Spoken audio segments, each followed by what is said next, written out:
أعوذ بالله من الشيطان الرجيم. بسم الله الرحمن الرحيم. الحمد لله والصلاة والسلام على رسول الله وعلى آله وأصحابه أما بعد. رب اشرح لي صدري ويسر لي أمري واحلل عقدة من لساني يفقه قولي. ربنا زدنا علما. السلام عليكم ورحمة الله وبركاته.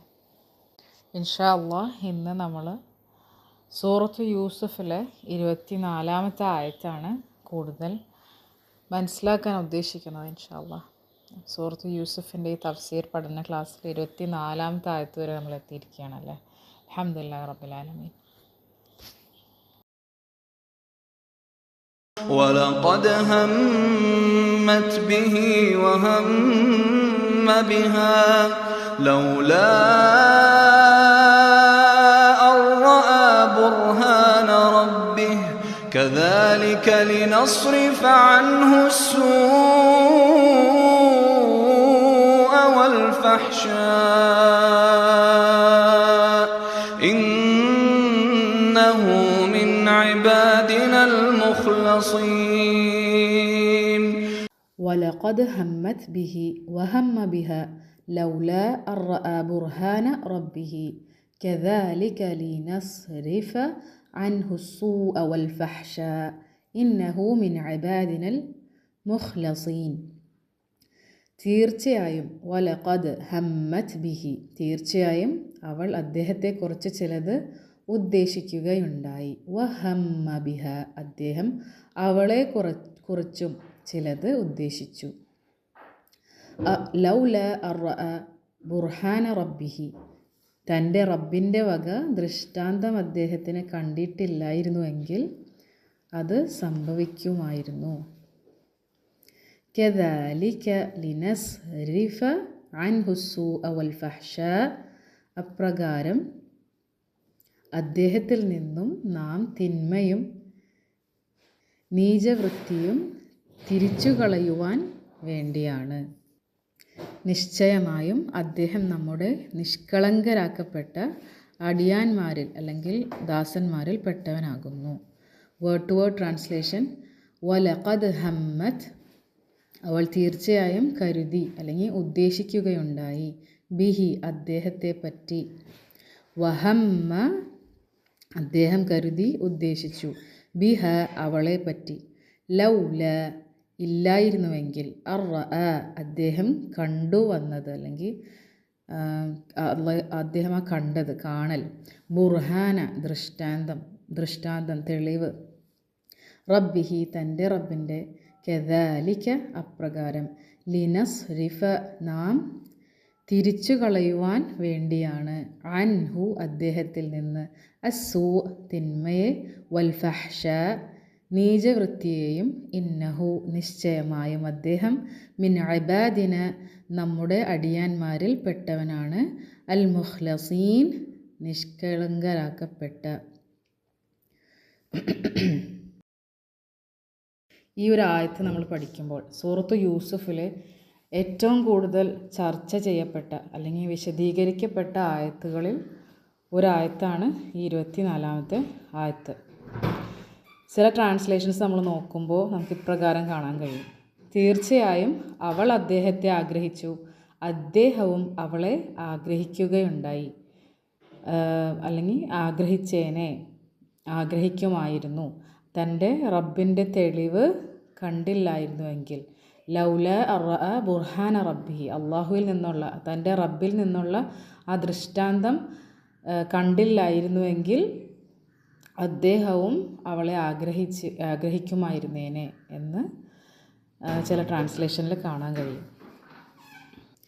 ഈ ഒരു ആയത്തിൻ്റെ വിശദീകരണം അല്ലെങ്കിൽ ഈ ഒരു ആയത്ത് പഠിക്കുമ്പോൾ പണ്ഡിതന്മാർക്കിടയിൽ വന്ന ഒരു പ്രധാനമായൊരു ചോദ്യം എന്തായിരുന്നു, അല്ലെങ്കിൽ സ്വാഭാവികമായിട്ടും തോന്നുന്നൊരു ചോദ്യം, അള്ളാഹുവിൻ്റെ ഒരു നബിയായ യൂസുഫ് അലൈഹിസ്സലാമിനെ ഇത്തരമൊരു നിരോധിച്ച അല്ലെങ്കിൽ ഇത്തരമൊരു കാര്യത്തോട്, പ്രവൃത്തിയിലേക്ക് അത്ര സ്ട്രോങ് ആയിട്ട്, ഹമ്മത്ത് എന്ന് പറയുമ്പോൾ വളരെ സ്ട്രോങ് ബേണിംഗ് ഡിസയർ പോലെയാണ് ഇവിടെ പറയുന്നത്. അപ്പം അത്തരം ഒരു ആഗ്രഹം എങ്ങനെ ഒരു നബി ആയിരിക്കെ അദ്ദേഹത്തിന് തോന്നിയിട്ടുണ്ടാവുക എന്നുള്ളൊരു ചോദ്യം ഉയർന്നു.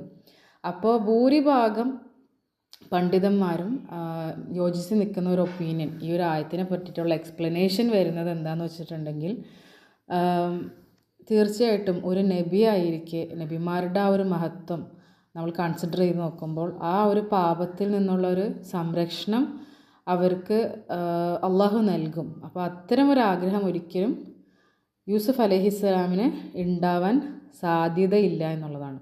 അത്തരം ശക്തമായ ഒരാഗ്രഹം യഥാർത്ഥത്തിൽ യൂസുഫ് അലൈഹിസ്സലാമിന് തോന്നിയിട്ടില്ല എന്നുള്ളൊരു അഭിപ്രായത്തിലാണ് ഭൂരിഭാഗം സ്കോളേഴ്സും ഉള്ളത്. അതേസമയം ആ സ്ത്രീയുടെ അവസ്ഥ വളരെ ഓപ്പോസിറ്റായിരുന്നു അല്ലേ. പൂർണ്ണമായിട്ടും അവളുടെ മേൽ തന്നെ ഒരു കൺട്രോൾ ഇല്ലാത്ത, അത്രക്കും തീവ്രമായ സ്ട്രോങ് ആയിട്ടുള്ളൊരു ഡിസയറോടുകൂടി നിൽക്കുന്ന ഒരാളായിരുന്നു. അത്രക്ക് ആഗ്രഹം അവൾക്ക് യൂസുഫ് അലൈഹിസ്സലാമിനോട് ഉണ്ടായിരുന്നു. അപ്പോൾ ഈ ഒരു ആയത്തിൻ്റെ വിശദീകരണത്തിൽ പറയുമ്പോൾ പ്രധാനമായിട്ടും ഭൂരിഭാഗം പണ്ഡിതന്മാരും സ്വീകരിച്ച ഒരു വിശദീകരണം എന്താണെന്ന് വെച്ചിട്ടുണ്ടെങ്കിൽ, യൂസുഫ് അലൈഹിസ്സലാമിന് ആ സ്ത്രീയോട് അത്തരം ഒരു ആഗ്രഹം ഒരിക്കലും ഉണ്ടായിരുന്നില്ല. കാരണം ഒരു നബി ആയിരിക്കെ ഒരു ഹലാലല്ലാത്ത ഒരു സ്ത്രീ അല്ലെങ്കിൽ ഒരു ബന്ധം അല്ലെങ്കിൽ അത്തരം ഒരു ആഗ്രഹം ഒരിക്കലും അദ്ദേഹത്തിൻ്റെ ഹൃദയത്തിൽ ഉണ്ടാവാൻ ചാൻസ് ഇല്ല. യൂസുഫ് അലൈഹിസ്സലാം അത്രയും വിശുദ്ധിയും അത്രയും സൂക്ഷ്മത പാലിക്കുന്ന ഒരാൾ ആയിരിക്കെ തന്നെ അങ്ങനത്തെ ഒരു ആഗ്രഹവും ഇച്ഛയും ഒന്നും അദ്ദേഹത്തിൻ്റെ മനസ്സിൽ അവളോട് ഉണ്ടായിരിക്കുകയില്ല എന്നുള്ളൊരു ഒപ്പീനിയൻ, ആ ഒരു ഒപ്പീനിയനിലെ എക്സ്പ്ലനേഷൻ, വിശദീകരണമാണ് ഭൂരിഭാഗം പണ്ഡിതന്മാർ സ്വീകരിച്ചിരിക്കുന്നത്. എന്നാൽ നമുക്ക് മറ്റൊരു വിഭാഗം പണ്ഡിതന്മാർ പറയുന്നത് എന്താണെന്ന് നോക്കാം. അവർ കുറച്ചാണുള്ളൂ. അപ്പം ഇവരെന്താ പറയുന്നത്, ഈ വിഷയത്തിൽ വേറിട്ടൊരു അഭിപ്രായം പറയുന്നവരാണ്. എന്താണത്? അവരുടെ അഭിപ്രായത്തിൽ യൂസുഫ് അലൈഹിസ്സലാം എല്ലാവരെയും പോലെ തന്നെ ഒരു മനുഷ്യനാണ് അല്ലേ.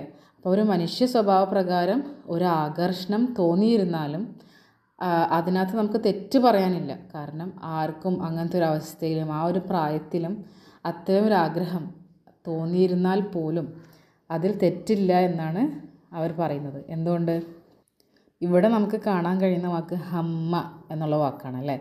എന്താണത്? ഉള്ളിൽ തോന്നുന്ന ഒരു വികാരം അല്ലെങ്കിൽ ആ ഒരു ചിന്തയെക്കുറിച്ചാണ് നമ്മൾ ആലോചന, ആ ഒരു ആഗ്രഹം, ചിന്ത എന്നൊക്കെയാണ് അതിൻ്റെ അർത്ഥം വരിക.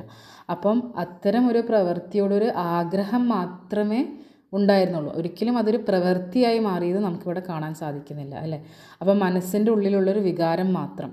അപ്പോൾ യൂസുഫ് അലൈഹിസ്സലാമിന് ചെറിയ ഒരു മാനുഷിക രീതിയിലുള്ള ഒരു ഉണ്ടായി, അല്ലെങ്കിൽ ഒരു ആഗ്രഹം അല്ലെങ്കിൽ ഒരു ആലോചന ഉണ്ടായി എന്ന് മാത്രമേ ഉള്ളൂ. പക്ഷേ ഈ ഒരു കാരണം ഒരിക്കലും യൂസുഫ് അലൈഹിസ്സലാമിൻ്റെ ആ ഒരു മഹത്വത്തെ കുറച്ച് കളയുന്നില്ല. എന്നാൽ അതേസമയം അദ്ദേഹത്തിൻ്റെ മഹത്വം ഇതിലൂടെ കൂടുകയാണ് അല്ലേ. ശക്തമായൊരു പ്രലോഭനം മനസ്സിലുണ്ടായിരുന്നാലും ആ ഒരു അത്രയും ആകർഷകയായിട്ടുള്ള ഒരു സ്ത്രീയെ കണ്ടിട്ടും ആ സ്ത്രീ മാടി വിളിച്ചിട്ടും തെറ്റിലേക്ക് വീഴാതെ പിടിച്ചു നിൽക്കാൻ കഴിഞ്ഞ യൂസുഫ് അലൈഹിസ്സലാമിൻ്റെ ആ ഒരു കൺട്രോൾ അല്ലെങ്കിൽ സെൽഫ് കൺട്രോൾ അല്ലെങ്കിൽ അള്ളാഹുവിനോടുള്ള ആ ഒരു ഭയം, തഖ്വ, അതാണ് നമുക്കിവിടെ കാണാൻ കഴിയുന്നത് അല്ലേ. അപ്പോൾ എല്ലാ സാഹചര്യവും ഒത്തു വന്നിട്ടും പാപം ചെയ്യാനുള്ള എല്ലാ വഴികളും തുറന്നിരുന്നിട്ടും അദ്ദേഹം അള്ളാഹുവിന് വേണ്ടി സ്വയം നിയന്ത്രിച്ചു.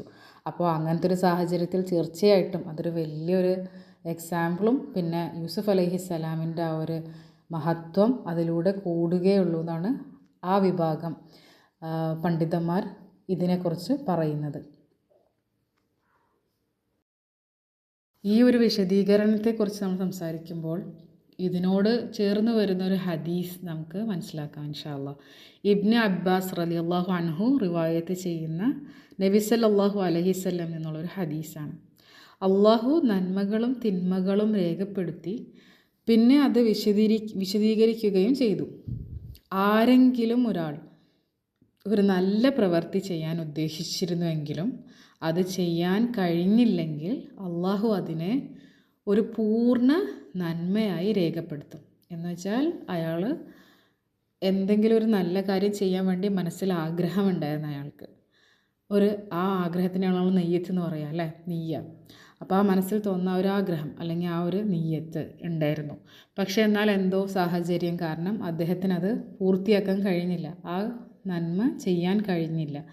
എന്നാൽ പോലും എന്താ ഉണ്ടാവുക, അല്ലാഹു സുബ്ഹാനഹു വ തആല മനസ്സിൽ ആ ഒരു നെയ്യത്ത് ഉണ്ടായതിനാൽ അതിനെ ഒരു പൂർണ്ണ നന്മയായി രേഖപ്പെടുത്തും. അത് ഉദ്ദേശിച്ച് പിന്നീട് ചെയ്താൽ അള്ളാഹു അതിനെ 10 നന്മകളിൽ നിന്ന് 700 ഇരട്ടി വരെ അതിലും അധികവുമായിട്ട് വർദ്ധിപ്പിച്ച് രേഖപ്പെടുത്തുമെന്നും നമുക്ക് കാണാൻ സാധിക്കും. അപ്പോൾ നമ്മൾ നന്മ ചെയ്യാൻ ഉദ്ദേശിക്കുകയും പിന്നീട് അത് ചെയ്യുകയും ചെയ്താൽ അത് ആ ഒരു 10 നന്മകളിൽ കൂടുതലിട്ട് അത് വർദ്ധിപ്പിച്ച് 700 ഇരട്ടി അല്ലെങ്കിൽ അതിലും അധികമായിട്ട് വർദ്ധിപ്പിച്ച് രേഖപ്പെടുത്തുമെന്നാണ് പറയുന്നത്. ആരെങ്കിലും അതേസമയം ഒരു തിന്മ ചെയ്യാൻ ഉദ്ദേശിച്ചെങ്കിലും അത് ചെയ്തില്ലെങ്കിൽ അള്ളാഹു അതിനെ ഒരു പൂർണ്ണ നന്മയായി രേഖപ്പെടുത്തും. സുബ്ഹാനല്ലാഹ് അല്ലേ? എന്ന് വെച്ചിട്ടുണ്ടെങ്കിൽ നമ്മളൊരാൾ എന്തെങ്കിലും തെറ്റ് ചെയ്യാൻ മനസ്സിൽ ആഗ്രഹം തോന്നി, അതിനെപ്പറ്റി പ്ലാൻ ചെയ്ത് അത് ചെയ്യണമെന്ന് ആലോചിച്ചിരുന്നു, ആ ഒരു നെയ്യത്ത് മനസ്സിലുണ്ടായി. പക്ഷേ പിന്നീട് അയാൾ അത് വേണ്ടാന്ന് വെച്ചു, അത് ചെയ്തില്ല. അങ്ങനെ ചെയ്യാതെ പക്ഷം അള്ളാഹ് അതൊരു പൂർണ്ണ നന്മയായി തന്നെ രേഖപ്പെടുത്തും അത് ചെയ്യാത്തത് കൊണ്ട്. എന്നാൽ അത് ഉദ്ദേശിച്ച് ആ ഒരു തിന്മ ചെയ്യാൻ ഉദ്ദേശിക്കുകയും അത് ചെയ്യുകയും ചെയ്താൽ എന്താവും? അള്ളാഹു അതിനെ ഒരു തിന്മയായിട്ട് തന്നെ രേഖപ്പെടുത്തും എന്നുള്ള ഹദീസ് നമുക്ക് കാണാൻ സാധിക്കും. ഈ ഒരു വിശദീകരണത്തിനെ അടിസ്ഥാനമാക്കി സ്വാഭാവികമായിട്ടും ഉയരാവുന്നൊരു ചോദ്യമാണ്, അള്ളാഹുവിൻ്റെ നബിമാർക്ക് ഇത്തരം തെറ്റുകളൊക്കെ സംഭവിക്കുമോ? അവർക്ക് പാപം ചെയ്യാൻ സാധിക്കുമോ എന്നുള്ളത് അല്ലേ? അപ്പോൾ ഈ ഒരു വിഷയത്തിലും പണ്ഡിതന്മാർക്കിടയിൽ ഒരു അഭിപ്രായ വ്യത്യാസങ്ങളുണ്ട്. അവയിൽ അല്ലെങ്കിൽ ഏറ്റവും ശക്തമായിട്ടുള്ളൊരു അഭിപ്രായം എന്നുള്ളത്, അള്ളാഹുവിൻ്റെ നബിമാർക്ക് പൊതുവെ അള്ളാഹു വലിയ പാപങ്ങളിൽ നിന്നും അല്ലെങ്കിൽ അവരുടെ ആ ഒരു മഹത്തായ അവരുടെ ഉന്നത സ്വഭാവത്തെ സംരക്ഷിക്കാൻ വേണ്ടി അള്ളാഹു സുബ്ഹാനഹു വ തആല ഇത്തരം വലിയ തിന്മകളിൽ നിന്നൊക്കെ ഉള്ളൊരു സംരക്ഷണം അല്ലെങ്കിൽ ആ ഒരു സ്വഭാവത്തിനെ സംശയത്തിലാക്കുന്ന രീതിയിൽ അല്ലെങ്കിൽ ആ ഒരു ക്യാരക്ടർ ഫ്ലോ വരുന്ന രീതിയിലുള്ള സ്വഭാവങ്ങൾ ഉണ്ടാവില്ല. ഇപ്പോൾ കള്ളം പറയുക, വഞ്ചന, അത്തരം സിറ്റുവേഷൻസിൽ നിന്നൊക്കെ അള്ളാഹ് തീർച്ചയായിട്ടും ഒരു സംരക്ഷണം എല്ലാ നബിമാർക്കും നൽകുന്നതാണ്. എന്നാൽ പോലും ചില മനുഷ്യ സ്വഭാവങ്ങൾ അവർക്കിടയിൽ ഉണ്ടായേക്കാം. കോപം വരിക അല്ലെങ്കിൽ ചില കാര്യങ്ങളോടുള്ള മാനുഷികമായിട്ടുള്ള ആഗ്രഹങ്ങൾ ഒക്കെ. അപ്പോൾ ചിലപ്പോൾ അത് അനവദനീയമല്ലെങ്കിൽ പോലും അതിലൂടെ അള്ളാഹുവിൻ്റെ സന്തോഷത്തിലേക്ക് നയിക്കാവുന്ന സാഹചര്യം ഉണ്ടായേക്കാം. ഉദാഹരണത്തിന് നമ്മൾ നോക്കുകയാണെങ്കിൽ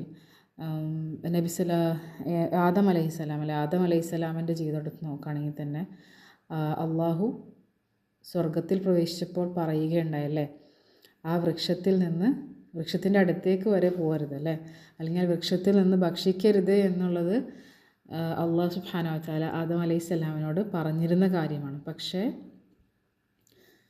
എന്താ ഉണ്ടായതെന്ന് നമുക്കറിയാം അല്ലേ? അതുപോലെ തന്നെ അപ്പോൾ അതിൽ നിന്ന് നമുക്ക് എന്താ മനസ്സിലാക്കാൻ സാധിക്കുന്നത്? നബിമാർക്ക് സ്വാഭാവികമായിട്ടുള്ള വികാരങ്ങളാൽ ഉണ്ടാകുന്ന ആഗ്രഹങ്ങളൊക്കെ ഉണ്ടായേക്കാം അല്ലേ? അപ്പോൾ അതിൽ നിന്ന് ചിലപ്പോൾ ചെറിയ തെറ്റുകളെല്ലാം സംഭവിച്ചേക്കാം. പക്ഷേ അവർ അശ്ലീലമായിട്ടുള്ള അല്ലെങ്കിൽ അധാർമികമായിട്ടുള്ള ചിന്തകളോ പ്രവൃത്തികളോ ചെയ്യുകയില്ല എന്നുള്ളതാണ്. കാരണം അത്തരം സിറ്റുവേഷനിൽ നിന്ന് തീർച്ചയായിട്ടും അള്ളാഹുവിൻ്റെ ഒരു സംരക്ഷണം അവരുടെ മേലുണ്ട് അല്ലേ? അപ്പോൾ ചിലപ്പോൾ ഒരു വികാരത്തിൻ്റെ മേൽ അല്ലെങ്കിൽ ഒരു ചെറിയൊരു പ്രേരണയുടെ മേലൊക്കെ അവർ പ്രവർത്തിച്ചേക്കാം. അപ്പോൾ അപ്രകാരം എന്തുണ്ടാവും? ചില തിന്മകളൊക്കെ അവരിൽ നിന്ന് വന്നു പോയേക്കാം. അങ്ങനെ സംഭവിക്കുമ്പോഴെല്ലാം അള്ളാഹു ഉടൻ തന്നെ അവരെ തിരുത്തുകയും അല്ലെങ്കിൽ അവർ തന്നെ ആ ഒരു തിന്മയിൽ നിന്ന് പിന്മാറുകയും ചെയ്യുന്നതായിട്ടാണ് നമുക്കിവിടെ കാണാൻ സാധിക്കുന്നത് അല്ലേ? അതിൽ നിന്ന് പൂർണ്ണമായി പശ്ചാത്തപിക്കുന്നതും നമുക്ക് കാണാൻ സാധിക്കും. അപ്പം ഇത്തരം സിറ്റുവേഷൻസ് ഒരിക്കലും നമുക്ക് ഒരു നബിമാരും തുടർച്ചയായ ഒരു പാപത്തിൽ ഏർപ്പെടുന്നതായിട്ട് നമുക്ക് കാണാൻ സാധിക്കില്ല. അതും വളരെ ശ്രദ്ധേയമായൊരു കാര്യമാണല്ലേ? അവരുടെ സ്വഭാവത്തിൽ നിന്ന് മാനുഷികമായ ഒരു പ്രേരണ മുഖേന അല്ലെങ്കിൽ ഒരു ആഗ്രഹം മുഖേന ചിലപ്പോൾ ഒറ്റപ്പെട്ട ചില തെറ്റുകൾ അവരിൽ നിന്ന് സംഭവിച്ചേക്കാം. എന്നാൽ തന്നെ അവരുടൻ തന്നെ അതിൽ നിന്ന് പശ്ചാത്തപിക്കുകയും അള്ളാഹു അവരെ തിരുത്തുകയും അവരതിൽ നിന്ന് പിന്മാറുന്നതുമായിട്ടും അത് നമുക്ക് പിന്നീട് ഒരു പാഠമായി തീരുന്നതുമൊക്കെ ആയിട്ടാണ് നമുക്ക് കാണാൻ സാധിക്കുന്നത്. ഇതെല്ലാം നമ്മൾ ഒരുമിച്ച് കൂട്ടിച്ചേർത്ത് വായിക്കുമ്പോൾ നമുക്ക് എന്താ മനസ്സിലാക്കാവുന്നത്? ഈ ഒരു ആയത്തിൽ നമ്മൾ വായിക്കുമ്പോൾ കിട്ടുന്ന ആ ഒരു ഡയറക്റ്റ് മീനിങ് ഇല്ലേ, ആ ഒരു പ്രത്യക്ഷമായ അർത്ഥം, അത് മനസ്സിലാക്കുന്നതിൽ, അല്ലെങ്കിൽ ആ ഒരു മീനിങ് ഡയറക്റ്റായിട്ട് തന്നെ എടുക്കുന്നതിൽ നമ്മൾ അതിനകത്തൊരു തെറ്റില്ല എന്നുള്ളതാണ് അല്ലേ. കാരണം യൂസുഫ് അലൈഹിസ്സലാം ആ ഒരു പ്രവൃത്തിയിൽ നിന്ന് വിട്ടുമാറി നിൽക്കുകയും സ്വയം നിയന്ത്രിക്കുകയും ചെയ്യുന്നതിലൂടെ ആ ഒരു നമുക്ക് യൂസുഫ് അലൈഹിസ്സലാമിനോടുള്ള ആദരവും ബഹുമാനവും ഒക്കെ വർദ്ധിച്ചിട്ടേ ഉള്ളൂ അല്ലേ. അങ്ങനത്തെ ഒരു സിറ്റുവേഷനിൽ ആർക്കായാലും തോന്നാവുന്ന ഒരു ആഗ്രഹമേ അവിടെ ഉണ്ടാവുന്നുള്ളൂ. ആ ഒരു ആകർഷണം വളരെ ന്യായീകരിക്കപ്പെടുന്ന ഒരു കാര്യമാണ്. ഏതൊരു മനുഷ്യനും അത്തരം ഒരു സാഹചര്യത്തിൽ ആ ഒരു പ്രായത്തിലും ഒക്കെ തോന്നിയേക്കാവുന്ന ഒരു ആകർഷണം മാത്രമേ ഇവിടെ ഉള്ളൂ. പക്ഷേ എന്നാൽ ആ ഒരു ആകർഷണമോ അല്ലെങ്കിൽ ആ ഒരു ആഗ്രഹത്തിൻ്റെ മേലൊരിക്കലും അദ്ദേഹം പ്രവർത്തിച്ചിട്ടില്ല അല്ലേ. അള്ളാഹുവിനോടുള്ള ഒരു ഭയം, റബ്ബിനോടുള്ള കടമ അത് കാത്തു സൂക്ഷിച്ച് സ്വയം നിയന്ത്രിക്കുന്ന ഒരു യഥാർത്ഥ വിശ്വാസിയായിട്ടാണ് നമുക്ക് കാണിച്ചു തരുന്നത് യൂസുഫ് അലൈഹിസ്സലാമിനെ. അതുകൊണ്ട് തന്നെ ആ ഒരു പ്രവൃത്തിയിലേക്ക് ചെല്ലാത്ത യൂസുഫ് അലൈഹിസ്സലാം തീർച്ചയായിട്ടും എന്തും കൊണ്ടും മഹത്വമേറിയ ഒരു ക്യാരക്ടറിൻ്റെ ആൾ തന്നെയാണ്. നമുക്ക് പൂർണ്ണമായിട്ടും വളരെ വലിയൊരു ഉദാഹരണമായി തീരുകയും ചെയ്തല്ലേ. അപ്പോൾ ആ ഒരു കാര്യത്തിൽ ഇത്തരം നമ്മൾ ഡയറക്റ്റായിട്ടൊരു മീനിങ് എടുത്താൽ പോലും നമുക്കതിൽ തെറ്റില്ല എന്ന് നമുക്ക് മനസ്സിലാക്കാൻ സാധിക്കും. ഇങ്ങനെ ഒരു അഭിപ്രായ വ്യത്യാസം ഇതിൽ എന്തായാലും നിലനിൽക്കുന്നുണ്ട്. ആ ഒരു ആയത്തിൻ്റെ തുടർച്ചയായിട്ട് നമുക്ക് എന്താണ് കാണാൻ സാധിക്കുന്നത്? ലൗല അർറഅ ബുർഹാന റബ്ബിഹി അല്ലേ. വഹമ്മ ബിഹ ലൗല അർറഅ ബുർഹാന റബ്ബിഹി. എന്താണ് ബുർഹാൻ എന്നിവിടെ പറയുന്നത്? തൻ്റെ റബ്ബിൻ്റെ തെളിവ് അല്ലെങ്കിൽ തൻ്റെ റബ്ബിൽ നിന്നുള്ള ആ ഒരു ദൃഷ്ടാന്തം അദ്ദേഹം കണ്ടില്ലായിരുന്നുവെങ്കിൽ എന്നവിടെ പറയുന്നുണ്ടല്ലേ. അപ്പോൾ ആ ബുർഹാൻ എന്താണ്? ബുർഹാൻ എന്ന വിവർത്തനം അല്ലെങ്കിൽ ആ ഒരു വാക്കിൻ്റെ അർത്ഥം എന്താണ് വരുന്നത്? വ്യക്തമായ തെളിവ് അല്ലെങ്കിൽ സ്പഷ്ടമായ അടയാളം എന്നൊക്കെയാണ് ബുർഹാൻ എന്നുള്ള പദത്തിൻ്റെ അർത്ഥം വരുന്നത്. അപ്പോൾ എന്താണ് ഈ ബുർഹാൻ ഇവിടെ സൂചിപ്പിക്കുന്നത്? യൂസുഫ് അലൈഹിസ്സലാം എന്ത് ബുർഹാനാണ് കണ്ടത് അല്ലേ. അപ്പോൾ ഈ ഒരു വിഷയത്തിൽ 7 or 8 വ്യത്യസ്ത അഭിപ്രായങ്ങളും പണ്ഡിതന്മാർക്കിടയിൽ പറയുകയുണ്ടായി, അല്ലെങ്കിൽ നമുക്ക് കാണപ്പെടാൻ സാധിക്കും. എന്നാൽ അവയിൽ ഏറ്റവും ശക്തമായ അഭിപ്രായം എന്ന് പറയുന്നത് അള്ളാഹു യൂസുഫ് അലൈഹിസ്സലാം നൽകിയ ഒരു ബുർഹാൻ എന്നത് എന്താണ്? അള്ളാഹു തന്നെ നോക്കിക്കാണുന്നു എന്ന ഒരു ബോധ്യം. അതായിരുന്നു യൂസുഫ് അലൈഹിസ്സലാമിൻ്റെ ഹൃദയത്തിൽ അള്ളാഹു നൽകിയ ഒരു ഏറ്റവും വലിയ ബുർഹാൻ അല്ലേ. അള്ളാഹു എപ്പോഴും വീക്ഷിക്കുന്നുണ്ട്. അള്ളാഹുവിൻ്റെ ആ ഒരു നിരീക്ഷണ വലയത്തിലാണ്. You are under the CCTV surveillance എന്നൊക്കെ പറയൂലേ. നിങ്ങളെ നിരീക്ഷിച്ചുകൊണ്ടിരിക്കുകയാണ് CCTV എന്നൊക്കെ പറയില്ല, ക്യാമറാസ് എന്ന് പറഞ്ഞ പോലെ എപ്പോഴും അല്ലേ നമ്മുടെ ജീവിതത്തിൽ ഏതൊരു സാഹചര്യത്തിലും ദർ ഇസ് നോ ഒരു നിമിഷം പോലും നമ്മുടെ ജീവിതത്തിലില്ല അള്ളാഹു നമ്മൾ എന്താണ് ചെയ്യുന്നത്, നമ്മൾ എന്താണ് ചിന്തിക്കുന്നത് എന്ന് പോലും കാണുകയും അറിയുകയും ചെയ്യാത്തൊരു നിമിഷം. ആ ഒരു അറിവ്, ആ ഒരു ഉറപ്പ്, ബോധ്യം അത് തന്നെയായിരുന്നു അള്ളാഹു യൂസുഫ് അലൈഹിസ്സലാമിന് നൽകിയ ഏറ്റവും വലിയ ബുർഹാൻ എന്ന് പറഞ്ഞാൽ ആ ഒരു ദൃഷ്ടാന്തം അല്ലെങ്കിൽ സ്പഷ്ടമായ വ്യക്തമായ ഒരു തെളിവ്. എല്ലാ വാതിലുകളും വളരെ ശക്തമായി അല്ലേ, ദൃഢമായി പൂട്ടിയിരുന്നു അല്ലേ. യാതൊരു രീതിയിലും ആർക്കും ഒളിഞ്ഞു നോക്കാനുള്ളൊരു ഗ്യാപ്പ് പോലും ഇല്ലാത്ത രീതിയിൽ എല്ലാ വാതിലുകളും പൂട്ടി വച്ചിരുന്നു. ആരും കാണുന്നില്ലായിരുന്നല്ലേ. എല്ലാവരും ആ വീട്ടിൽ നിന്ന് ഇല്ലാത്തൊരവസ്ഥ. അസീസില്ല, വീട്ടിലെ ആൾക്കാരില്ല, ആരുമില്ല, ഇവർ 2 പേര് മാത്രം. എല്ലാ സാഹചര്യങ്ങളും പാപത്തിലേക്ക് ക്ഷണിക്കുന്ന ഒന്നായിരുന്നു. എന്നിട്ട് പോലും യൂസുഫ് അലൈഹിസ്സലാം എന്താണ് മനസ്സിലാക്കിയത്? മനുഷ്യർ ആരും കാണുന്നില്ലെങ്കിൽ പോലും എൻ്റെ യജമാനനായ അസീസ് അവിടെ ഇല്ല, അസീസ് അറിയുന്നില്ലെങ്കിൽ പോലും, ആരും കാണുന്നില്ലെങ്കിൽ പോലും, ആരാണ് കാണുന്നത് തന്നെ? ആരാണ് എന്നെ വീക്ഷിച്ചുകൊണ്ടിരിക്കുന്നത്?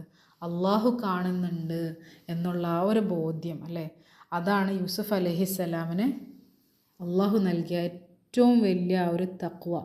അതാണ് യഥാർത്ഥ തഖ്വ അല്ലേ. നമ്മൾ തീർച്ചയായിട്ടും നമ്മുടെ ജീവിതത്തിൽ നമ്മൾ നോക്കുകയാണെങ്കിൽ ഏതൊരു നിമിഷത്തിലും നമ്മൾ എന്ത് തിന്മ ചെയ്താലും, നമ്മൾ എന്ത് പറഞ്ഞാലും, എന്ത് ആഗ്രഹിച്ചാലും, എന്ത് മനസ്സിൽ ചിന്തിച്ചാൽ പോലും നമ്മളെപ്പോഴും ആര് കാണുന്നില്ല എന്ന് നമ്മൾ എത്ര പ്ലാൻ ചെയ്ത്, എത്ര പ്രൊട്ടക്റ്റീവായിട്ട്, എത്ര സീക്രട്ടീവായിട്ടൊക്കെ ചെയ്താൽ പോലും നമ്മളെ റബ്ബ് കാണുന്നുണ്ട്. അള്ളാഹുവിൽ നിന്ന് നമുക്ക് ഒരിക്കലും മറിച്ച് അള്ളാഹു കാണാതെ ഒരു തിന്മ ചെയ്യാൻ സാധിക്കില്ല അല്ലേ.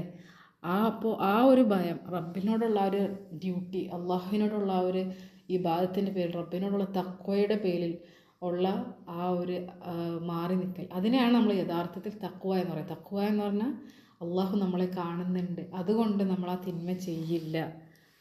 അതിനെയാണ് യഥാർത്ഥ തഖ്വ എന്ന് പറയുന്നത്. ആ ഒരു തഖ്വയുടെ വളരെ ബ്യൂട്ടിഫുൾ ആയിട്ടുള്ള എക്സാമ്പിളാണ് താനും യൂസുഫ് അലൈഹിസ്സലാം നമുക്കിവിടെ കാണിച്ചു തന്നത്.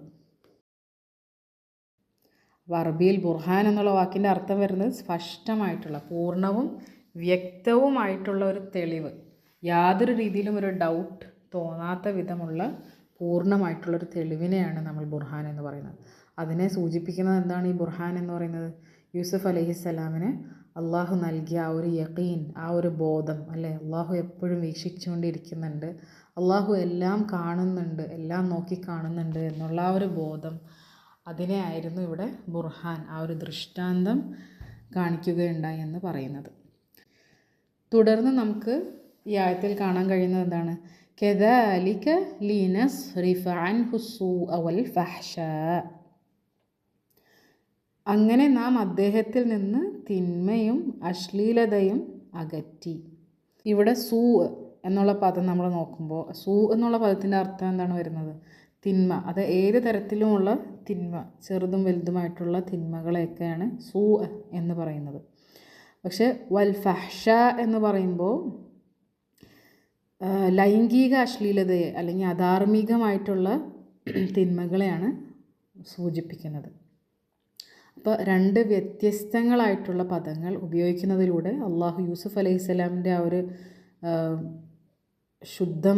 വിശുദ്ധമായിട്ടുള്ള ആ ഒരു സ്വഭാവത്തെയാണ് പൂർണ്ണമായി തെളിയിക്കുന്നത് അല്ലേ. അദ്ദേഹം യാതൊരു തിന്മകളും ചെയ്തിട്ടില്ല എന്നുള്ളതും അവിടെ അതിലൂടെ നമുക്ക് വ്യക്തമാവുകയാണ്.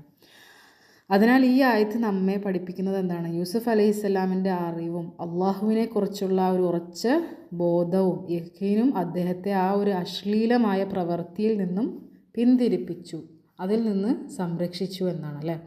ശേഷം അള്ളാഹു എന്താണ് പറയുന്നത്? തീർച്ചയായിട്ടും നമുക്ക് ആ ഒരു ആയത്തിൻ്റെ ബാക്കി ഭാഗം നോക്കുമ്പോൾ എന്താണ് മനസ്സിലാവുന്നത്? ഇന്നഹു മിൻ ഇബാദിനൽ മുഖ്ലസീൻ, തീർച്ചയായിട്ടും അദ്ദേഹം നമ്മുടെ തിരഞ്ഞെടുക്കപ്പെട്ട ദാസന്മാരിൽ ഒരാളായിരുന്നു. അല്ലെങ്കിൽ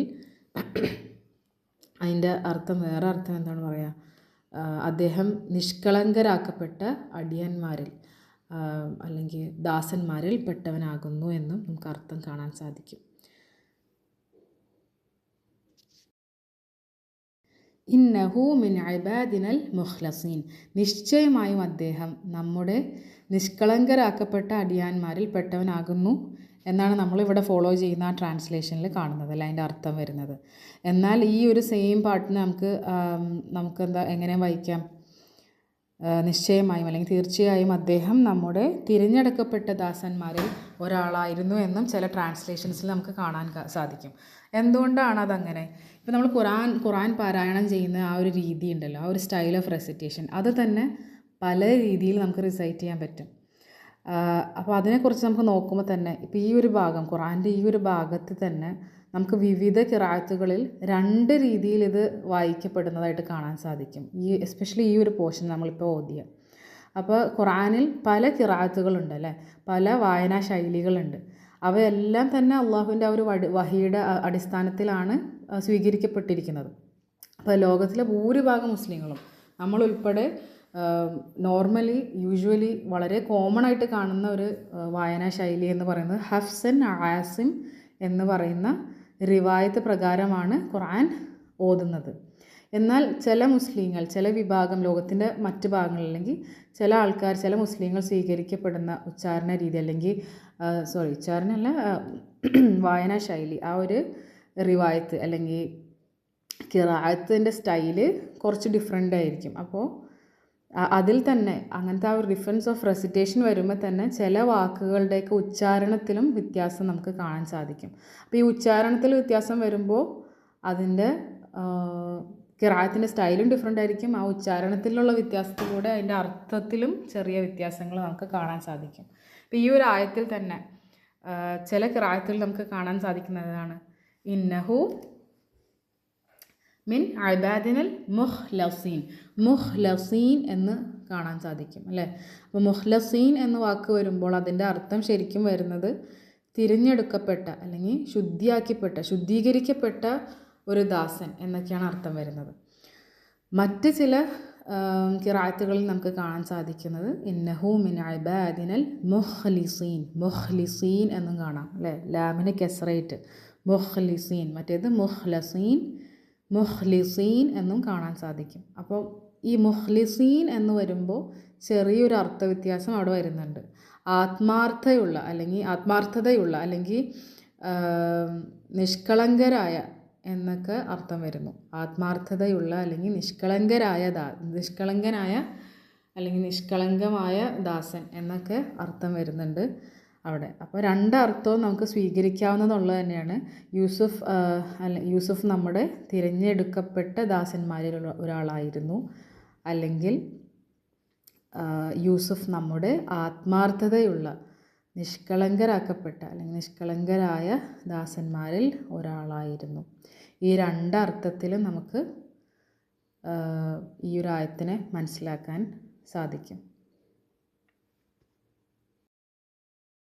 ഈ ഒരു ആയത്ത് നമ്മൾ ആഴത്തിൽ മനസ്സിലാക്കുമ്പോൾ, അതിൻ്റെ തഫ്സീറൊക്കെ വായിച്ച് മനസ്സിലാക്കാനും പഠിക്കാനും ശ്രമിക്കുമ്പോൾ നമുക്കിതിലൂടെ ഉൾക്കൊള്ളാൻ സാധിക്കുന്ന ഒരുപാട് മനോഹരമായ പാഠങ്ങളുണ്ട് അല്ലേ. യൂസുഫ് അലൈഹിസ്സലാമിൻ്റെ വളരെ മനോഹരമായ മഹത്തായ ക്യാരക്ടർ ഇതിലൂടെ നമുക്ക് മനസ്സിലായി. ഇതിലൂടെ എല്ലാം അള്ളാഹു അത് കാണിച്ചു തന്നുകൊണ്ടിരിക്കുകയാണ് അല്ലേ.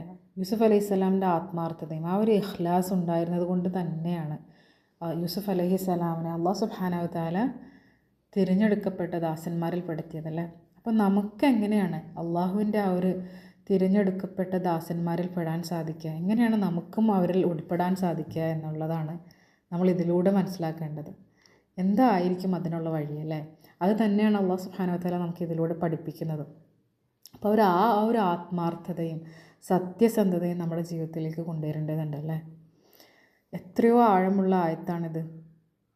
നാം അള്ളാഹുവിനോട് സത്യസന്ധമായിട്ടും അല്ലെങ്കിൽ ഒരു ആത്മാർത്ഥതയോടുകൂടി ഈമാനോട് കൂടി ചെയ്തു കഴിഞ്ഞാൽ നമ്മൾ ഏതൊരു കാര്യത്തിലും നമ്മൾ ആ ഒരു സൂക്ഷ്മത പാലിച്ച് അള്ളാഹുവിനെ ഭയന്നുകൊണ്ട് റബ്ബിൻ്റെ പ്രീതിക്ക് വേണ്ടി കാര്യങ്ങളിൽ നിന്ന് വിട്ടു നിൽക്കാൻ ശ്രമിക്കുകയും നമ്മുടെ മനസ്സിലെ ചിന്തകളും പ്രവർത്തികളും നമ്മുടെ വാക്കുകളും ഒക്കെ നിയന്ത്രിക്കുകയും അതിനെ ശുദ്ധീകരിക്കാൻ ശ്രമിക്കുകയും ഒക്കെ ചെയ്തുകൊണ്ടിരിക്കുമ്പോൾ അള്ളാഹു അത് കണ്ടു കഴിഞ്ഞാൽ, അള്ളാഹുവിൽ അതിലൊരു തൃപ്തി വന്നു കഴിഞ്ഞാൽ തീർച്ചയായിട്ടും ആ ഒരു സത്യസന്ധതയും ആത്മാർത്ഥതയും അള്ളാഹു കാണുമ്പോൾ അള്ളാഹു നമ്മളെ തന്നെ ആ ഒരു തിന്മകളിൽ നിന്നും എല്ലാതരം വൽ ഫഹ്ഷ അല്ലേ, എല്ലാതരം തിന്മകളിൽ നിന്നും അശ്ലീലതകളിൽ നിന്നും നമ്മളെ അള്ളാഹു സംരക്ഷിക്കും. അത്തരം തിന്മകളെല്ലാം തന്നെ നമ്മളിൽ നിന്ന് അള്ളാഹു നീക്കി മാറ്റുന്നു എന്നാണ് നമുക്കിതിലൂടെ കാണാൻ സാധിക്കുന്നത്. അപ്പം നമുക്കറിയാം ഈ ഒരു ലോകത്ത് പല രീതിയിലുള്ള പ്രലോഭനങ്ങൾ നമ്മുടെ ജീവിതത്തിൽ ദിനേന നമ്മൾ ഫേസ് ചെയ്യേണ്ടതുണ്ടല്ലേ. അത് പലതും നമ്മുടെ ജീവിതത്തിൽ ഇപ്പോൾ വളരെയധികം വ്യാപകമായതുകൊണ്ട് തന്നെ എല്ലാം നിസ്സാരമായി കാണുകയാണ്. എത്ര വലിയ തിന്മകളും നമുക്ക് ചെറിയ തിന്മ എന്ന് പറയാൻ കഴിയില്ല. ഒന്നും തിന്മ എപ്പോഴും തിന്മ തന്നെയാണല്ലേ, ചെറുത് വലുത് എന്നൊന്നുമില്ല. പക്ഷേ വലിയ തിന്മകൾ ചെറിയ തിന്മകൾ എന്ന് പറയുമ്പോൾ വലിയതിൻ്റെ അത്രയും കാഠിന്യമില്ല എന്ന് മാത്രമേ ഇത് വരുന്നുള്ളൂ. പക്ഷേ തിന്മ എപ്പോഴും തിന്മ തന്നെയാണ്. അതുകൊണ്ട് നമ്മളെല്ലാ കാര്യവും വളരെയധികം സൂക്ഷ്മതയോടുകൂടി കൈകാര്യം ചെയ്യേണ്ടതുണ്ട് അല്ലേ. ഓരോ തരം പരീക്ഷണങ്ങൾ, ഒരുപാട് ഫിത്നകൾ നമ്മുടെ ചുറ്റിനുമുണ്ട് എല്ലാ തരത്തിലും. അപ്പോൾ അതിൽ നിന്നൊക്കെ വിട്ടുമാറി നിൽക്കാനും ആ ഒരു അള്ളാഹുവിന് വേണ്ടി റബ്ബ് കാണുന്നുണ്ടല്ലോ, എൻ്റെ റബ്ബിൻ്റെ തൃപ്തിക്ക് വേണ്ടി ഞാൻ ഇഹ്സാൻ ചെയ്യും. എന്താണ് ഈ ഇഹ്സാൻ? നമ്മുടെ സ്വഭാവത്തിൽ ഏറ്റവും ഉത്തമമായിട്ടുള്ള ഉത്തമമായിട്ടുള്ള ചോയ്സസ് നമ്മൾ എടുക്കുക. എന്ത് കാര്യം ചെയ്യുമ്പോഴും നമ്മളെക്കൊണ്ട് നമ്മുടെ കഴിവിൻ്റെ പരമാവധി ഭംഗിയാക്കി ചെയ്യുക. ബാക്കി തവക്കൽതു അലല്ലാഹ് അല്ലേ. അള്ളാഹുവിനെ തൃപ്തിപ്പെടുത്താൻ ശ്രമിക്കുക, മനുഷ്യരെ അല്ല, അള്ളാഹുവിനെ. അതിലൂടെ മാത്രമേ നമുക്ക് വിജയം ഉണ്ടാവുള്ളൂ. അപ്പോൾ ആ ഒരു നമ്മുടെ പ്രതീക്ഷകളും നമ്മുടെ ഭയവും നമ്മുടെ ആഗ്രഹങ്ങളും എല്ലാം അള്ളാഹുവിലേക്ക് നമ്മൾ ബന്ധിക്കാൻ ശ്രമിക്കുക അല്ലേ. ആ ഒരു ബന്ധപ്പെടുത്തി നമ്മൾ ജീവിതം മുന്നോട്ട് നീങ്ങുമ്പോൾ എത്ര തന്നെ പരീക്ഷണങ്ങളുണ്ടെങ്കിലും അള്ളാഹുവിൻ്റെ സഹായവും നമുക്കുണ്ടാവും എന്നുള്ളതാണ് നമുക്ക് മനസ്സിലാക്കാൻ സാധിക്കുന്നത്. അപ്പോൾ ഈ ഒരു കഥയിൽ തന്നെ അള്ളാഹു എല്ലാ രീതിയിലും യൂസുഫ് അലൈഹിസ്സലാമിന് ഒരു പ്രലോഭനങ്ങൾ ഉണ്ടായിട്ട് പോലും അല്ലേ, വളരെ മനോഹരമായിട്ടുള്ള ഒരു സ്ത്രീ, അവിടുത്തെ ആ വീടിൻ്റെ ഉടമസ്ഥയായിട്ടുള്ള സ്ത്രീ, ആരോരുമില്ലാത്തൊരു സാഹചര്യം, തിന്മയിലേക്കുള്ള എല്ലാ വാതിലുകളും തുറക്കപ്പെട്ടിരുന്നു. എന്നാൽ വീടിന് ചുറ്റുമുള്ള എല്ലാ വാതിലുകളും ജനാലകളും ഒക്കെ അടച്ചുപൂട്ടി ആരും കാണാത്തൊരവസ്ഥ. അപ്പോൾ ഈ ഒരു അവസ്ഥയിലും യൂസുഫ് അലൈഹിസ്സലാമിൻ്റെ ഹൃദയത്തിലാകെ ഒരേ ഒരു ചിന്ത മാത്രമേ ഉണ്ടായിരുന്നുള്ളൂ അല്ലേ, ഒരേ ഒരു യഖീൻ, ഒരേ ഒരു വിശ്വാസം. എന്തായിരുന്നു അള്ളാഹു സുബ്ഹാനഹു വ തആല നൽകിയ ആ ഒരു ബുർഹാൻ? അദ്ദേഹത്തിൻ്റെ ഹൃദയത്തിൽ അള്ളാഹുവിനോടുള്ള ഒരു ഇഖ്ലാസ് ഉണ്ടായിരുന്നു.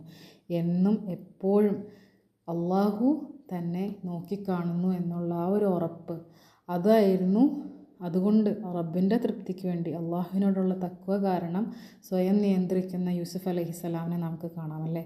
നമ്മുടെ ജീവിതത്തിലും ഇത്തരം പ്രലോഭനങ്ങളാവട്ടെ, ഏത് രീതിയിലായാലും പല പല രീതികളുണ്ടാവും. ഇപ്പം നമ്മൾ ഗോസിപ്പിങ് അല്ലേ, നമ്മൾ ആൾക്കാരെ പറ്റി ഓരോന്ന് പറയുക, എന്തെങ്കിലും ആരെങ്കിലും നമ്മൾ ചെയ്യുമ്പോഴേക്കും നമുക്ക് വേറെ ആരോട് പറയാനുള്ള തോന്നുക, അങ്ങനെ എല്ലാം നമ്മൾ വളരെ നിസ്സാരമായി കാണുന്ന ഒരുപാട് തിന്മകളുണ്ട്. മ്യൂസിക് കേൾക്കലും ആസ്വദിക്കലും ആവട്ടെ, ജീവിതത്തിൽ വരുന്ന ഒരുപാട് അത്തരം സാഹചര്യങ്ങൾ എന്തിലുണ്ടാകുമ്പോഴും ഒരു നിമിഷം നമ്മളൊന്ന് ചിന്തിക്കണം, ഇത് റബ്ബിന് തൃപ്തി ഉണ്ടാവുമോ? ഇങ്ങനെ ചെയ്യുന്നത് പ്രകാരം, ഇങ്ങനെ ചിന്തിക്കുന്നത് പ്രകാരം ഞാൻ ആരാണാവുന്നത്? അള്ളാഹുവിലേക്ക് അടുക്കുകയാണോ? അള്ളാഹുവിന് വേണ്ടി ഇഹ്സാൻ ചെയ്യുകയാണോ? അതെയോ എൻ്റെ ഇച്ഛകളെയും എൻ്റെ ആഗ്രഹങ്ങളെയും എൻ്റെ ആ ഒരു ഈഗോനെ ഞാൻ പിന്തുടരുകയാണോ ചെയ്യുന്നതെന്ന് നമ്മളെപ്പോഴും ഒന്ന് ശ്രദ്ധിക്കുക അല്ലേ. അതിലൂടെയാണ് നമുക്ക് നമ്മളെ സ്വയം നിയന്ത്രിക്കാനും സ്വയം സംരക്ഷിക്കാനും സാധിക്കുകയുള്ളൂ, തീർച്ചയായിട്ടും അള്ളാഹുവിൻ്റെ സഹായത്തോടു കൂടി. നബി സല്ലല്ലാഹു അലൈഹി വസല്ലമിൽ നിന്നുള്ള ഒരു ഹദീസ് ഓർമ്മപ്പെടുത്തിക്കൊണ്ട് നമുക്ക് ഇന്നത്തെ ക്ലാസ് അവസാനിപ്പിക്കാം ഇൻഷാ അല്ലാഹ്. അബൂ ഹുറൈറ റളിയല്ലാഹു അൻഹു റിവായത്ത് ചെയ്യുന്നു, നബി സല്ലല്ലാഹു അലൈഹി വസല്ലം പറഞ്ഞു, അള്ളാഹുവിൻ്റെ തണലല്ലാതെ മറ്റൊരു തണലുമില്ലാത്ത ദിനത്തിൽ അള്ളാഹു 7 വിഭാഗം ആൾക്കാർക്ക് അല്ലെങ്കിൽ 7 വിഭാഗക്കാർക്ക് തൻ്റെ തണൽ നൽകുന്നതാണ്. ആരാണ് ഈ 7 വിഭാഗം ആൾക്കാർ? 1, നീതിയുള്ള ഭരണാധികാരി. 2, അള്ളാഹുവിൻ്റെ ആരാധനയിൽ മുഴുകി വളർന്ന അല്ലെങ്കിൽ അള്ളാഹുവിൻ്റെ ആരാധനയിൽ വളർന്ന ഒരു യുവാവ്, അള്ളാഹുവിൻ്റെ കൽപ്പനകളെല്ലാം അനുസരിച്ച് അള്ളാഹുവിൻ്റെ ആരാധനയിൽ വളർന്ന ഒരു യുവാവ്. 3, ഹൃദയം മസ്ജിദുകളോട് ബന്ധിക്കപ്പെട്ടിരിക്കുന്ന ഒരാൾ, എന്ന് പറഞ്ഞാൽ കൂടുതൽ സമയവും മസ്ജിദുകളിൽ ചെലവഴിക്കുന്ന ഒരാൾ. 4, അള്ളാഹുവിന് വേണ്ടി പരസ്പരം സ്നേഹിച്ച 2 പേർ, അള്ളാഹുവിന് വേണ്ടി കൂടിച്ചേരുകയും അള്ളാഹുവിന് വേണ്ടി തന്നെ വേർപിരിയുകയും ചെയ്യുന്ന 2 പേർ. 5, സ്ഥാനവും സൗന്ദര്യവുമുള്ള ഒരു സ്ത്രീ പാപത്തിലേക്ക് ക്ഷണിക്കുമ്പോൾ ഞാൻ അള്ളാഹുവിനെ ഭയപ്പെടുന്നു എന്ന് പറഞ്ഞുകൊണ്ട് നീങ്ങി നിൽക്കുന്ന ഒരു പുരുഷൻ. 6, തൻ്റെ വലതുകൈ ചെലവഴിച്ചതിനെ ഇടതുകൈ അറിയാത്ത വിധം രഹസ്യമായി ദാനം ചെയ്ത ഒരാൾ. 7, ഏകാന്തതയിൽ അള്ളാഹുവിനെ ഓർത്ത് കണ്ണുനീർ ഒഴുക്കുന്ന അല്ലെങ്കിൽ കണ്ണ് നിറഞ്ഞ ഒരാൾ. ഇങ്ങനെ 7 വിഭാഗം ആൾക്കാർക്കാണ് അള്ളാഹു സുബ്ഹാനഹു വ തആല വേറെ ഒരു തണലുമില്ലാത്ത ആ ദിനത്തിൽ തണൽ നൽകുന്നത്. ഈ 7 വിഭാഗത്തിൽ സ്ഥാനമാനവും സൗന്ദര്യവും ഒക്കെ ഉള്ള ഒരു സ്ത്രീ പാപത്തിലേക്ക് വിളിക്കുമ്പോൾ ഞാൻ അള്ളാഹുവിനെ ഭയപ്പെടുന്നു എന്ന് പറയുന്ന ഒരു പുരുഷൻ അല്ലെ, ആ ഒരു വിഭാഗത്തിൽപ്പെടുന്ന ഒരു ഉത്തമ ഉദാഹരണമാണ് യൂസുഫ് അലൈഹിസ്സലാം എന്ന് നമുക്ക് ഇതിലൂടെയൊക്കെ മനസ്സിലാക്കാൻ സാധിക്കുന്നു അല്ലേ. അതുകൊണ്ട് നമ്മളും ഈ നമ്മളിപ്പം പഠിച്ച 7 വിഭാഗക്കാരിലല്ലേ, ആ 7 വിഭാഗക്കാരിൽ ഒരു വിഭാഗത്തിലെങ്കിലും നമ്മളും ഉൾപ്പെടാൻ നമ്മൾ പരിശ്രമിച്ചു കൊണ്ടേയിരിക്കുക. തീർച്ചയായിട്ടും നമ്മുടെ എല്ലാ പരിശ്രമങ്ങളും കാണുന്നവനാണ് അല്ലാഹു സുബ്ഹാനഹു വ തആല. ഒരു പരിശ്രമവും നമ്മൾ ആരും കണ്ടില്ലെങ്കിലും നമ്മളെ കാണുന്നവൻ നമ്മുടെ റബ്ബാണല്ലേ. അപ്പോൾ നമ്മുടെ റബ്ബിന് വേണ്ടി നമ്മൾ ഇഹ്സാൻ ചെയ്യണം. നമ്മൾ എന്ത് കാര്യം ചെയ്യുമ്പോഴും ആരെയാണ് നമ്മൾ തൃപ്തിപ്പെടുത്താൻ ശ്രമിക്കേണ്ടത്? അള്ളാഹുവിന്. അപ്പോൾ അള്ളാഹുവിന് വേണ്ടി നമ്മൾ ഏറ്റവും ബെസ്റ്റ് ഓഫ് ദി ബെസ്റ്റ് ആയിരിക്കണം നമ്മൾ ചെയ്യുന്ന ഓരോ പ്രവൃത്തിയിലും ആ ഒരു നെയ്യത്തോടു കൂടി ആ ഇഹ്സാനോട് കൂടി ചെയ്യാൻ നമുക്ക് റബ്ബ് തൗഫീഖ് ചെയ്യട്ടെ. അള്ളാഹു എല്ലാ തിന്മകളും നമ്മളിൽ നിന്ന് വന്നുപോയ ചെറുതും വലുതുമായിട്ടുള്ള തിന്മകൾ പുറത്തു മാപ്പാക്കുകയും നമ്മുടെ ജീവിതത്തിൽ ഓരോ സിറ്റുവേഷനിലും ഏത് ചെറുതും വലുതുമായിട്ടുള്ള എല്ലാ കാര്യത്തിലും അള്ളാഹുവിൽ സൂക്ഷ്മത പാലിച്ചുകൊണ്ട് അള്ളാഹുവിനോടുള്ള ആത്മാർത്ഥതയോടു കൂടിയും ഇഖ്ലാസോടു കൂടിയും ആ ഒരു തഖ്വയോടു കൂടിയും തീരുമാനങ്ങൾ എടുക്കാനും മനസ്സിലോരോ ആലോചനകളും പ്രവൃത്തിയും വാക്കുകളും ഒക്കെ സൂക്ഷ്മത പാലിക്കാനും റബ്ബ് തൗഫീഖ് ചെയ്യട്ടെ. ആമീൻ. റബ്ബന ലാ തുസിഅ ഖുലൂബന ബഅദ ഇദ് ഹദൈതന വഹബ് ലനാ മിൻ ലദുൻക റഹ്മ ഇന്നക അൻതൽ വഹാബ് യാ ഹയ്യു യാ ഖയ്യൂം ബിറഹ്മതിക അസ്തഗീസ് അസ്ലിഹ് ലി ശഅനി കുല്ലഹു വലാ തകിൽനി ഇലാ നഫ്സി തർഫത ഐൻ. ربنا تقبل منا إنك أنت السميع العليم وتب علينا إنك أنت التواب الرحيم. سبحانك اللهم وبحمدك ونشهد أن لا إله إلا أنت نستغفرك ونتوب إليك. السلام عليكم ورحمة الله وبركاته.